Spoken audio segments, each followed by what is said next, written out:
Bonjour à tous, aujourd'hui sur Retour du tuto, nous allons voir comment personnaliser la page d'accueil de Google Chrome.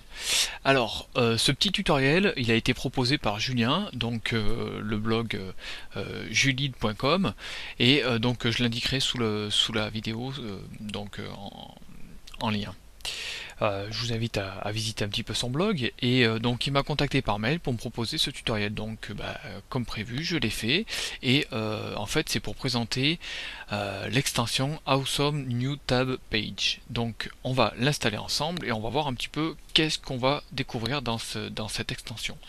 Donc on va aller sur le site des extensions de Chrome et on va cliquer sur Ajouter à Chrome. On clique sur Ajouter. Donc là on laisse faire le petit téléchargement, c'est relativement rapide. Voilà, donc là l'extension elle est installée. Tout ce qu'on a à faire c'est ouvrir un nouvel onglet. Et ici, désormais vous allez avoir une page que vous allez pouvoir entièrement personnaliser. Donc là déjà d'origine, voilà comment se présente donc la page de l'extension Awesome New Tab Page.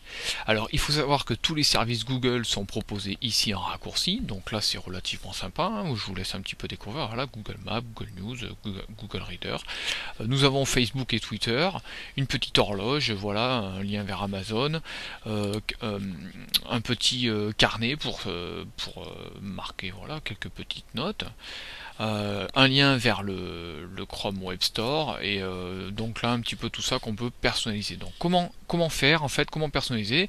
Nous avons un petit menu configuré, donc si on clique dessus, on peut avoir des petites options en plus comme afficher ou pas la barre des favoris, afficher les boutons, donc les boutons de gauche là on peut les enlever ou les remettre. Ensuite le site vers Amazon, donc là par exemple on va prendre Amazon France.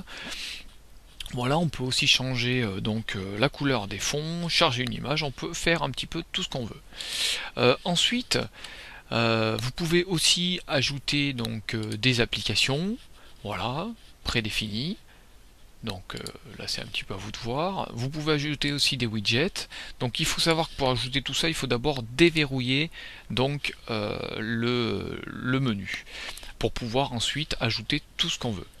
Ensuite, nous avons aussi les onglets récemment fermés. Voilà. Donc, imaginons, je veux par exemple ajouter un raccourci vers mon blog autour du tuto.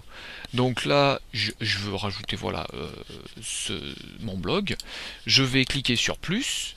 Ici, comment voulez-vous l'appeler? Donc, je vais l'appeler par le nom de mon blog, donc autour du tuto. Je peux afficher ou masquer le nom, épingler avec un clic gauche, donc là ça va épingler l'onglet directement dans Google Chrome, et là donc l'URL, donc je la rentre. On peut afficher ou masquer le favori, donc on voit qu'il s'est positionné ici, donc là moi j'en ai un peu rien à faire. On peut aussi sélectionner la couleur du fond d'écran, donc là c'est une étoile verte, on s'en fout un petit peu. Perso je vais utiliser donc l'option Use Screenshot, donc on va cliquer dessus. On clique sur Continue.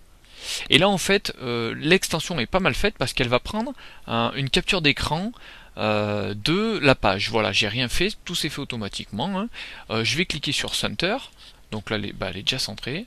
Vous avez plusieurs options en fait pour zoomer, dézoomer sur la capture d'écran. Donc imaginons je vais la mettre en contain et là je peux par exemple mettre le fond complètement transparent, ce qui fait que là le truc il s'intègre directement dans le carré. Voilà donc pour ce qui est de cette extension. On peut ajouter tous les sites qu'on veut, on peut retirer tout ce qu'on veut. Donc là si je veux l'éditer ou le supprimer, je clique sur la croix et ensuite je verrouille pour plus faire de bêtises. Voilà, donc si je fais glisser donc sur la droite, vous voyez que vous pouvez mettre tous les favoris que vous souhaitez. Donc une extension bien sympa, je remercie Julien donc de me l'avoir fait découvrir, c'est pas mal, c'est pas dégueu. Je vous invite à laisser un petit peu des commentaires sur son blog et puis moi je vous dis à bientôt sur Retour du tuto.